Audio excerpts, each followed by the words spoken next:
Fala pessoal, bem-vindos a mais uma videoaula.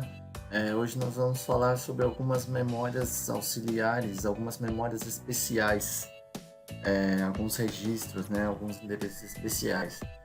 Todo CLP tem, então sempre tem aquela memória que é um flag, onde ela me dá um retorno de informação, onde eu tenho um clock de 10 em 10 milissegundos, de 100 em 100 milissegundos. É uma memória que ela fica normalmente aberta, normalmente fechada sempre, aberta quando o CLP está em run, fechada quando o CLP está em stop, enfim. Essas memórias especiais já pré-definidas pelo fabricante, em que nós utilizamos para facilitar a programação na maioria dos casos, na maioria das vezes. Bom, o CLP da Shinji aqui não é diferente, ele também possui essas memórias especiais. A nomenclatura delas é SM, Special Memory. Então deixei separado aqui no manual. Uma coisa interessante no manual da Shinji aqui é que eles subdividem também as memórias especiais em tópicos, né? Então, por exemplo, aqui da SM0 até a SM005 é Initial Status. Então é sempre o mesmo conceito, eles trabalham sempre com o mesmo grupo de memórias especiais. Alguns fabricantes eles colocam no manual a lista corrida, né, de memórias especiais, e às vezes eles não exemplificam ou não subdividem em grupos. Então uma das qualidades aqui do manual é auxiliar a gente aqui em subdivisões. Então aqui da SM0 a SM5 elas têm basicamente não a mesma função, mas elas estão no mesmo grupo de funções. Então, por exemplo, aqui SM0 é uma memória, é um coil onde ele fica on quando o CLP está em run. Então aqui ele simula essa memória SM0. Então se eu colocar ela no meu programa, por exemplo, um LD SM0, ela fica ativada sempre quando o CLP está em run. Se eu colocar o CLP em stop, ela fica em stop. Beleza? Então essa é a função dela. E aqui a SM001 é o oposto. Então como se fosse um contato normalmente fechado. Então SM0 eu vou colocar SM1. Então toda vez que eu dou stop, quando eu dou um run, ativa uma memória e desativa a outra. E ela fica ciclando aqui. Então nós utilizamos bastante esse tipo de memória quando nós vamos fazer alguma comparação, alguma função que tem que ficar ativada sempre.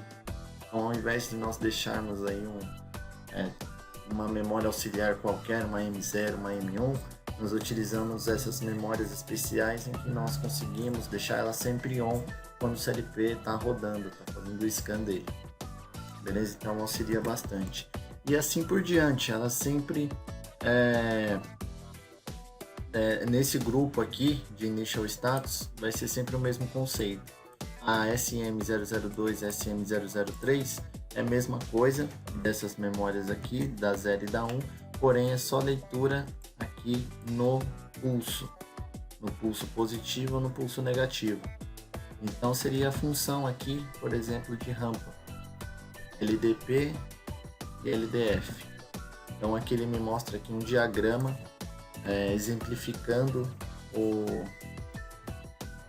exemplificando a memória especial, como que ela é ativada no programa. Então quando o CLP fica em run, essa memória 0 fica em run direto. Já a memória 2 ela dá só um pulso, então ela precisa só um pulso no primeiro scan do CLP.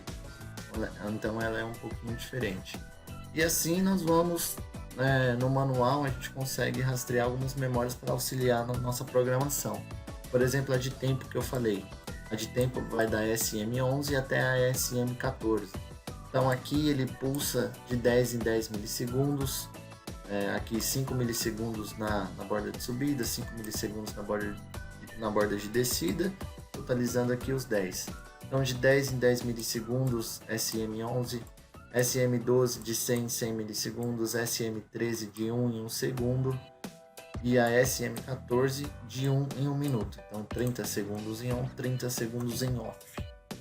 Então aqui é uma memória clock que vai da SM11 a SM14. E no manual ele exemplifica bastante esse tipo de memória.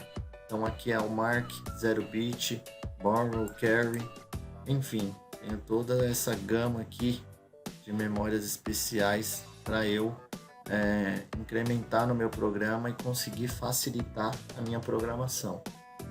Nós utilizamos bastante também memórias para erro, então ela me dá um bit, caso tenha algum erro no meu programa, ela me fornece uma saída em coil, em coil on, né? On ou off, ela me dá um on, acusando que tem algum erro, e também memórias relacionadas à comunicação. Então foi o que eu comentei no começo, na questão do flag. Então eu posso enviar algum flag para um endereço externo e aí ele me retornar com alguma informação e o flag me acusar se a mensagem que eu enviei chegou, se o periférico externo que eu estou comunicando forneceu uma resposta para mim. Então essas memórias aqui, principalmente para comunicação, facilitam bastante a gente. Beleza? Eu posso também averiguar aqui, aqui no Data Monitor, aqui, por exemplo. Então eu posso vir na parte de SM. Então, ó, como vocês podem ver, tem algumas memórias já em on aqui, já me acusando o que está acontecendo no programa, né? Então, por exemplo, eu vou pegar uma memória aqui, que seria essa aqui, que é a SM10, 11, 12, 13, SM13. Então, ó, ela pulsa. Então aqui está pulsando também. Então se eu vier no manual e dar uma olhada no que ela significa, a gente vai ver que ela pulsa de 1 em 1 segundo. Então é essa memória aqui. Então por isso que ela está ativando e desativando aqui. Beleza? Então eu consigo ter uma visão periférica, uma visão melhor aqui no Free Monitor, no Data Monitor aqui. Beleza? Então tanto para memória quanto para qualquer nomenclatura, entrada, saída, registradores, então eu consigo usar essa função e facilita bastante a minha programação, a minha visualização. Beleza? Tanto memória quanto registrador eu consigo ver aqui também, e eles também têm separado aqui por subgrupos, né? Por subdivisões. Então eu tenho o SM para memórias, né? E eu tenho aqui o SD de Special Data Register. Então aqui o SD ele também está subdividido. Então o SD5 é para bateria, do nível de bateria que eu tenho no meu CLP, função de clock também. Então aqui já não é uma memória, aqui já é um registro onde eu tenho algumas informações contidas nele. Então, se eu vier aqui e acionar o SD, eu vou poder visualizar alguns valores aqui de dados, beleza? Porque já é pré-definido pelo fabricante esses registradores. Então, por exemplo, vamos ver aqui um exemplo do BCD Code, por exemplo, aqui o SD013. O SD13 é esse cara aqui, ó, 10, vou na linha aqui, 13. Então o que seria? Seria os segundos, a função BCD Code.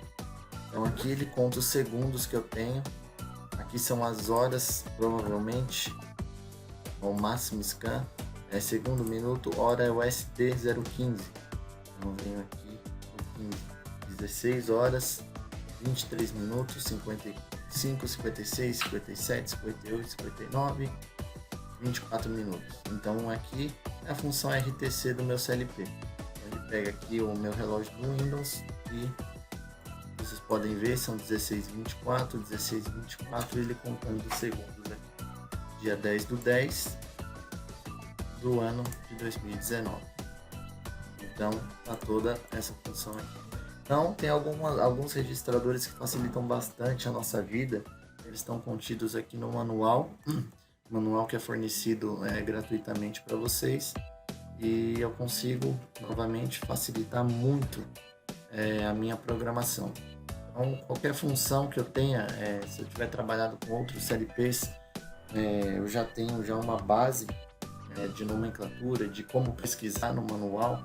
Então, eu consigo vir aqui, dar um Ctrl F e procurar as memórias que eu quero ou os registradores que eu quero. Eu tendo a noção de que o CLP da Shinji GPM20T tem essas funções e aonde eu vejo elas, eu já tenho aqui uma confiança maior de programá-lo. Beleza? Então aqui apresentei aqui para vocês algumas funções especiais. Beleza? Varia bastante de acordo com a programação de cada um, que cada um vai utilizar. Novamente, uma aplicação bem cotidiana que nós nos deparamos aqui é com comunicação.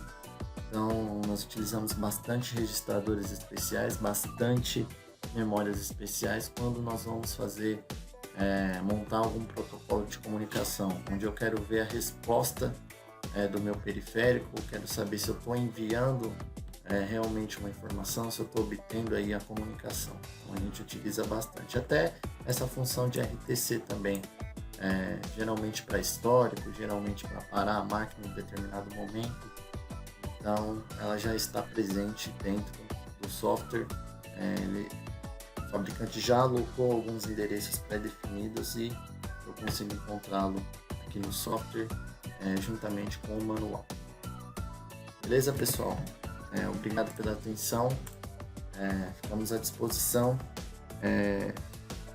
e até a próxima.